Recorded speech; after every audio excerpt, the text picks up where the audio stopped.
all sorts of things, to all sorts of people. To keep the legs moving, every runner, from pro athlete to recreational enthusiast, needs to find their own reason for being on the feet. My personal why has evolved, from venting study steam to improving fitness, and from boosting mental health to competing. More on my why, how I define the running process, and all the little things that help me keep running my happy place. That's what you'll hear and see in this visual journal.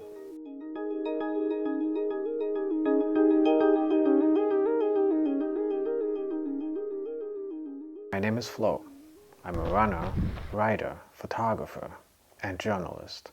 A curious, creative soul trying to enjoy the challenge called life. Welcome to Of Miles and Minutes. In this first episode, I'll show you what the process of running means to me, give a brief intro to my running journey, and open the first pages of my training journal.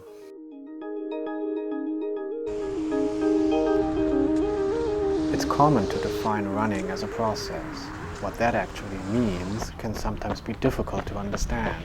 For me, the process describes the mental side of running. Process is one of those small, big words. Let's break it down to two core parts: motivation and consistency. What makes you want to lace up and run?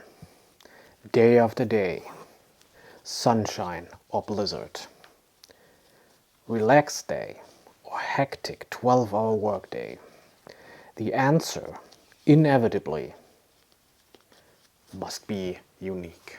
When I started running first, years ago at university, my reason was simple: blowing off study steam. Not knowing what I was doing could only lead to one thing: injury, which led to frustration, which led to giving up on the sport I so enjoyed. Years later, I risked it again. My why had expanded to improving general fitness. I learned to be smarter. It made my love for running stick. More on my running career, maybe in a future episode, but also in written form, linked below. The pandemic has caused another evolution of my why. Running has become my happy place, an injection of positivity that boosts my mental health.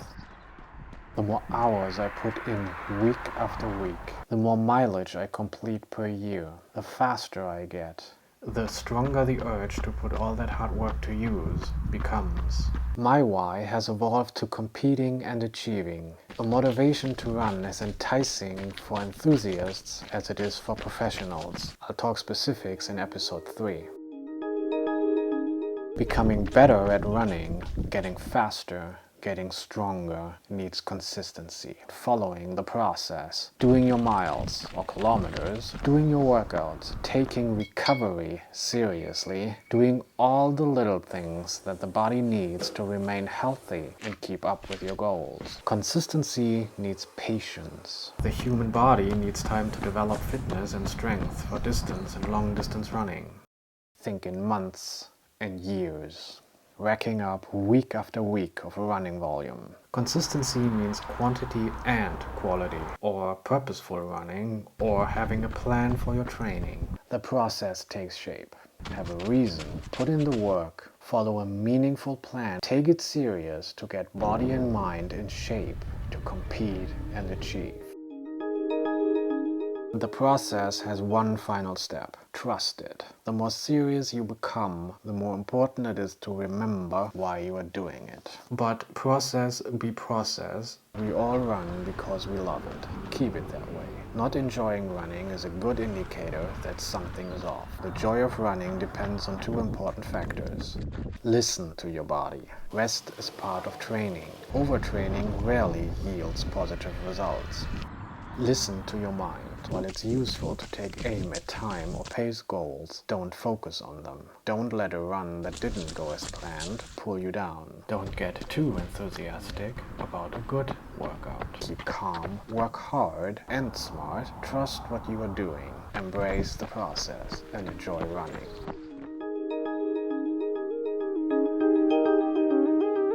I've written about running frequently since the summer of 2020, providing details about what running means to me, how I keep the love for the sport alive, the places I've been fortunate enough to run, and I shared excerpts from my training journal. Check out the link below the video for the collection of written running impressions. I'm self-coached. Half the fun is figuring out what works for my body and what doesn't. More on that in the next episode. I finished the rebuild around the end of the year. While not 100% where I had left it in March 2020, I'm close enough. Can do the weekly mileage I used to do, about 85 kilometers. Do the paces I used to do, even though not quite as efficiently as before, yet. As mentioned earlier, when I was sidelined, the desire to race a marathon was born. So, after a good 6 months of carefully and slowly rebuilding, it's time to work harder and smarter. Time to add structure to my training. The pandemic most likely won't allow for traditional, exciting race events anytime soon, at least around here. But there's always virtual races and time trials. Not quite as exciting, but maybe not even a bad idea to step into this world with something less pressure laden. And it's definitely better than to keep running without aim or to not be running at all.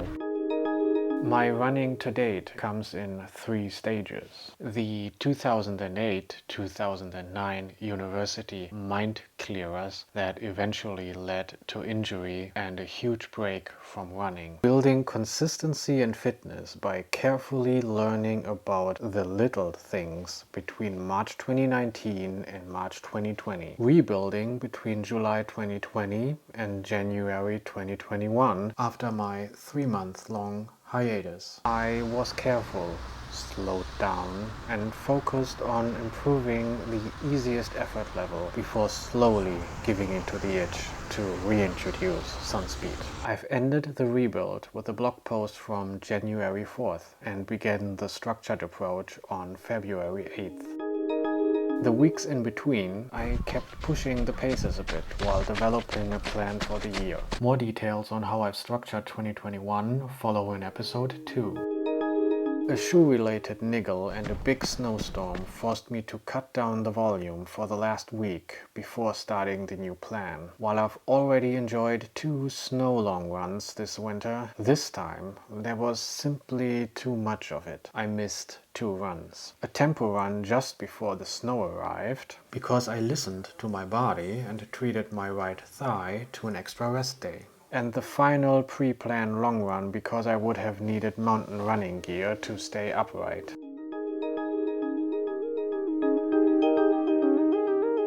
Winter lingered for a week. When even walking around the block becomes a lengthy adventure, it's time to rest. The 3 runs I had were impacted by snow. A 15k, looping 8 times around an extended block. I could do the pace I wanted, less efficiently than hoped, but feeling much more relaxed compared to the last run before the snow, which came in faster but with the same average heart rate.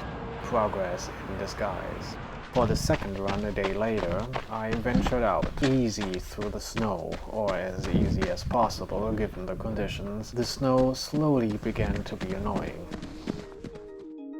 I wanted to make up some mileage now that the roads were slowly clearing and stuck with a long run planned for Sunday. 25 kilometers, including a 5x1 mile tempo progression workout while being on a traffic-sheltered bike expressway.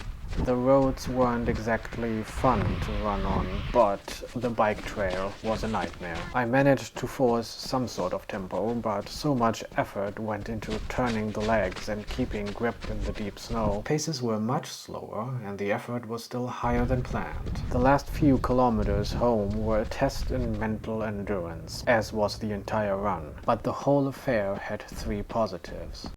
The unique snow pictures, a lesson in mental toughness, hidden fitness gains. The last 600 meters of the last tempo mile had provided me with fairly snow-free, asphalt-covered surfaces. On tired legs after a 15.5 kilometer snow struggle, I split those 600 at about my goal pace while the heart rate dropped.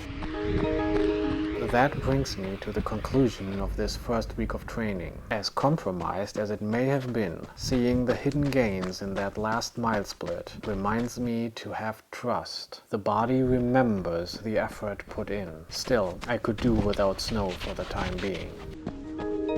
In episode 2, I share more details on how I plan a year of running and continue with my training journal.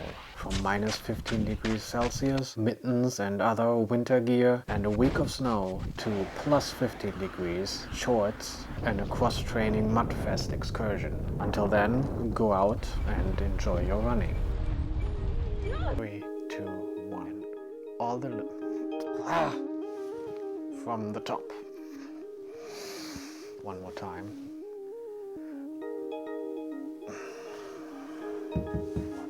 My why has 3, 2, 1.